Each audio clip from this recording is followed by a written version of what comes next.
Chapter 6477. Duke mining has now been completely blocked by Moroccan official investigators. But their blockade is almost useless to the masters of the Tiger Army. Official investigators classified a large number of items cleared from the ruins at the scene into categories, so that they could conduct subsequent investigations and find clues. Rhea's sword was the first one they found, and it was classified into a sequence of personal belongings. The masters of the Tiger Army were originally in the residence of the Right Army Governor's mansion, and they had a lot of dealings with Rhea, the assistant, on weekdays, so everyone recognized Rhea's sword. And they all knew that her accessories were given to her by the Lord. The Tiger Army was overjoyed and immediately brought the sword back to report to John. When John saw Rhea's sword, he had an ominous premonition in his heart. This sword was a magic weapon made by the Lord herself. It was very precious and important to Rhea.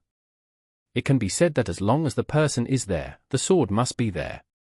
Now that the sword has been left behind in Duke mining, Rhea is in great danger.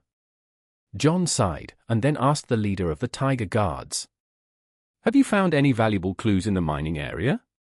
The leader immediately said, reporting to the Grand Commandant, "Although the scene has been burned to ruins, it can still be seen that neither the cavalry guards nor the death guards took any personal belongings with them when they left.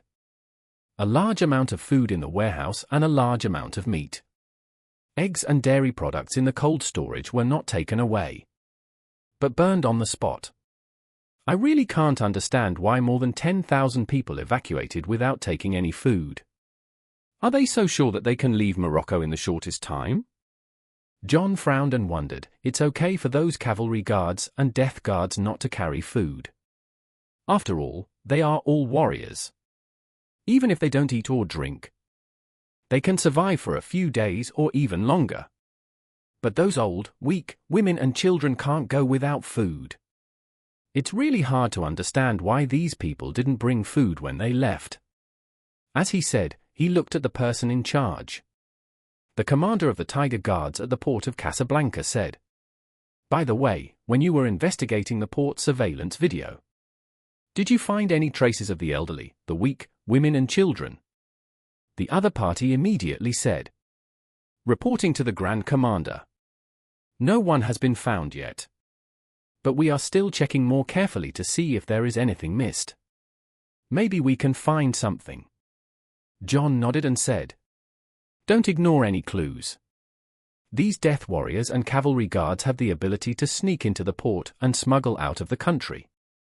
But it is very difficult for the elderly, the weak, women and children. Auntie, do they have any other ways to send people out?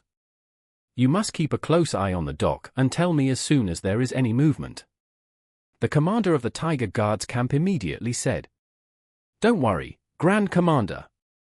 I will keep a close eye on it and will never leak any clues." John said to everyone, "The military situation is urgent. Everyone should hurry up and act separately."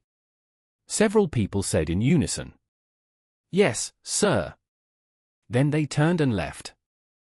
John took Rhea's sword and said to Chevron, "General Yuan, you are responsible for guarding this place. I will report Rhea's situation to the Lord." Chevron cupped his hands and immediately drove Mingala and several of his men out, while he stood guard outside the warehouse.